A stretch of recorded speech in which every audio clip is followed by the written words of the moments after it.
IPS ಅಧಿಕಾರಿ ಹರ್ಷವರ್ಧನ್ ಅಪಘಾತದಲ್ಲಿ ಸಾವನ್ನಪ್ಪಿದ್ದಾರೆ. ಭೀಕರ ವಾಹನ ಅಪಘಾತದಲ್ಲಿ ಐಪಿಎಸ್ ಅಧಿಕಾರಿ ಹರ್ಷವರ್ಧನ್ ದುರ್ಮರಣವನ್ನಪ್ಪಿದ್ದಾರೆ. ಹಾಸನದ ಖಾಸಗಿ ಆಸ್ಪತ್ರೆಯಲ್ಲಿ ಹರ್ಷವರ್ಧನ್ ಕೊನೆಯುಸಿರೆಳೆದಿದ್ದಾರೆ. ಹಾಸನ ಜಿಲ್ಲೆಯ ಕಿತ್ತನೆ ಬಳಿ ಬೆಳಗ್ಗೆ ಅಪಘಾತ ಸಂಭವಿಸಿತ್ತು. ಭೀಕರ ಅಪಘಾತ ಆಗಿದೆ. ಈ ಅಪಘಾತದಲ್ಲಿ ತೀವ್ರವಾಗಿ ಗಾಯಗೊಂಡಿದ್ದು ಹರ್ಷವರ್ಧನ್ ಇವತ್ತು ಸಾವನ್ನಪ್ಪಿದ್ದಾರೆ.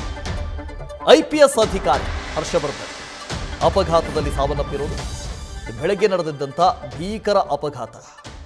ಆ ಫೋಟೋದಲ್ಲಿ ಗಮನಿಸ್ತಾ ಇದ್ದೀರಿ, ಇವರೇ ಐಪಿಎಸ್ ಅಧಿಕಾರಿ ಹರ್ಷವರ್ಧನ್. ಹಾಸನ ಜಿಲ್ಲೆಯ ಕಿತ್ತನೆ ಬಳಿ ಬೆಳಗ್ಗೆ ವಾಹನ ಅಪಘಾತ ಆಗಿತ್ತು. ಭೀಕರ ಅಪಘಾತ ಸಂಭವಿಸಿತ್ತು. ಈ ಅಪಘಾತದಲ್ಲಿ ಸಾವನ್ನಪ್ಪಿದ್ದಾರೆ ಯುವ ಐಪಿಎಸ್ ಅಧಿಕಾರಿ.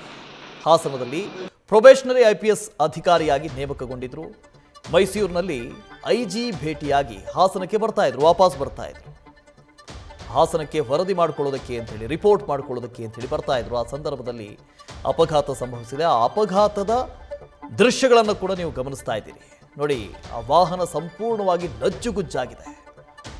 ವೇಗವಾಗಿದ್ರು ಅಂತ ಅನ್ಸುತ್ತೆ. ಆ ಹೊತ್ತಿನಲ್ಲಿ ಸಂಭವಿಸಿರುವಂಥ ಅಪಘಾತ ಇದು.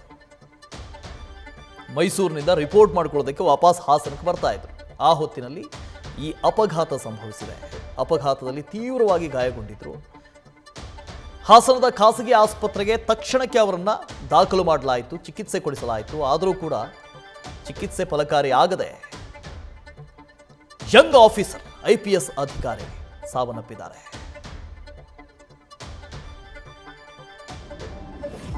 ಸಾಯಂಕಾಲ ಒಂದು 5 ಗಂಟೆ ಹೊತ್ತಿಗೆ ಹರ್ಷವರ್ಧನ್ ಮತ್ತೆ ಮಂಜೇಗೌಡ ಅಂತ ಇಬ್ರು ತೀವ್ರವಾಗಿ ರಸ್ತೆ ಅಪಘಾತದಲ್ಲಿ ಬಂದು ದಾಖಲಾಗಿದ್ರು. ನಮ್ಮ ಜನಪ್ರಿಯ ಆಸ್ಪತ್ರೆಯ ಎಮರ್ಜೆನ್ಸಿ ಅಪಘಾತ ವಿಭಾಗದಲ್ಲಿ ಬರುವಾಗ ಇಬ್ಬರಿಗೂ ತೀವ್ರವಾಗಿ ಏಟಾಗಿದ್ದು. ಎಸ್ಪೆಷಲಿ ತಲೆ, ಎದೆ ಮತ್ತೆ ಹೊಟ್ಟೆ. ಯಾವಾಗಲೂ ಒಬ್ಬ ಮನುಷ್ಯನಿಗೆ ಅಪಘಾತವಾದ್ರೆ ತಲೆ, ಹೊಟ್ಟೆ, ಎದೆ ಈ 3 ಭಾಗದಲ್ಲೇ ಏಟಾದ್ರೆ ಅವ್ರಿಗೆ ಜೀವಕ್ಕೆ ಅಪಾಯ ಬರುವಂತದ್ದು ಯೂಶುವಲಿ ಸಾಮಾನ್ಯವಾಗಿ. ಸೊ ಈ 3 ತರ ಏಟಾಗಿತ್ತು. ಎಸ್ಪೆಷಲಿ ಅದರ ಹರ್ಷವರ್ಧನ್ ಅಂತ ಪೇಷಂಟ್ಗೆ ಬಹಳ ಗಂಭೀರವಾಗಿ ತಲೆಗೆ ಏಟಾಗಿತ್ತು, ಜೊತೆಲಿ ಎದೆಗೆ ಕೂಡ ಏಟಾಗಿತ್ತು. ಉಸಿರಾಡುತ್ತಾನೆ ಇರ್ಲಿಲ್ಲ. ತಕ್ಷಣಕ್ಕೆ ನಾವು ಟ್ಯೂಬ್ ಹಾಕ್ಬಿಟ್ಟು ವೆಂಟಿಲೇಟರ್ ಹಾಕ್ಬಿಟ್ಟು ಎಲ್ಲನ ಮಾಡಿದೀವಿ. ಆದ್ರೂ ಕೂಡ ಏನು ತೀವ್ರತೆಯಿಂದ ಅವರನ್ನ ಉಳಿಸಕ್ಕಾಗಿಲ್ಲ. ಅದಕ್ಕೋಸ್ಕರ ಎಲ್ಲ ನಾವು ನಮ್ಮ ವೈದ್ಯರ ತಂಡ, ಇಂಟೆನ್ಸಿವಿಸ್ಟ್ ಆಗಿರ್ಬೋದು, ನ್ಯೂರೋ ಸರ್ಜನ್ ಆಗಿರ್ಬೋದು, ಎಲ್ಲರೂ ತಂಡವು ಬಹಳ ಕಷ್ಟಪಟ್ಟು 4 ಗಂಟೆ. ಜೊತೆಯಲ್ಲಿ ನಮ್ಮ ಪೊಲೀಸ್ ಆಫೀಸರು ವಿವಿಧ ಕಡೆಯಿಂದ ಅವರಿಗೆ ಬೇಕಾದ ವಿವಿಧ ವೈದ್ಯರಿಂದ ನಮ್ಗೆ ಸಲಹೆಯನ್ನು ಕೂಡ ಪೊಲೀಸ್ ಆಫೀಸರ್ ಎಲ್ಲ ಹೈಯರ್ ಆಫೀಸರ್ಸ್ ನಮ್ಗೆ ಕೊಡ್ತಿದ್ರು. ಅದು ಕೂಡ ಫಲಕಾರಿ ಆಗ್ಲಿಲ್ಲ. ಸ್ವಲ್ಪ ಹೊತ್ತಿನಲ್ಲೇ ಅವರು ಮರಣ ಹೊಂದಿದ್ದಾರೆ ಅಂತ ಹೇಳಲು ನಾವು ವಿಷಾದಿಸಿದ್ದೇವೆ. ಕಿರಣ್ ಇದ್ರ ಬಗ್ಗೆ ಡೀಟೇಲ್ಸ್ ಅನ್ನು ಕೊಡ್ತಾ ಹೋಗ್ತಾರೆ. ಕಿರಣ್, ಯಂಗ್ ಆಫೀಸರ್ ಪಾಪ ಸಾವನ್ನಪ್ಪಿದ್ದಾರೆ. ಅಪಘಾತ ಆಗಿದ್ದು ಹೇಗೆ ಅಂತ ಇದು? ವಾಸುದೇವ್, ಏನು ತರಬೇತಿ ಮುಗಿಸಿಕೊಂಡು ಇಲಾಖೆ ತರಬೇತಿ ವರದಿ ಮಾಡಿಕೊಳ್ಳಲು ಹಾಸನಕ್ಕೆ ಮೈಸೂರಿಂದ ಬರ್ತಾ ಇರ್ತಾರೆ ಯುವ ಐಪಿಎಸ್ ಅಧಿಕಾರಿ ಹರ್ಷವರ್ಧನ್.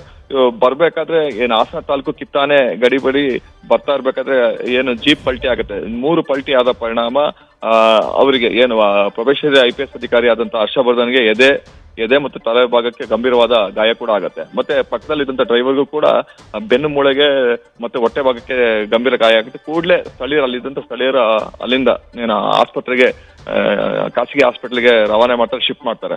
ಅಲ್ಲಿದ್ದ ಸುಮಾರು ಸತತವಾಗಿ 4 ಗಂಟೆಗಳ ಕಾಲ ಚಿಕಿತ್ಸೆಯನ್ನು ನೀಡ್ತಾರೆ. ಚಿಕಿತ್ಸೆ ಫಲಕಾರಿಯಾಗಿದೆ. ಈಗ ಮೃತಪಟ್ಟಿರುವಂತದ್ದು. ಅಲ್ಲಿ ವೈದ್ಯಾಧಿಕಾರಿ ಆದಂತ ಡಾಕ್ಟರ್ ಬಶೀರ್ ಕೂಡ ಹೇಳ್ತಾರೆ, ಅಂದ್ರೆ ಸತತ 4 ಗಂಟೆ ನಾವು ಏನು ಚಿಕಿತ್ಸೆ ಕೊಟ್ವಿ, ಆದ್ರೆ ಚಿಕಿತ್ಸೆ ಫಲಕಾರಿ ಆಗಿಲ್ಲ.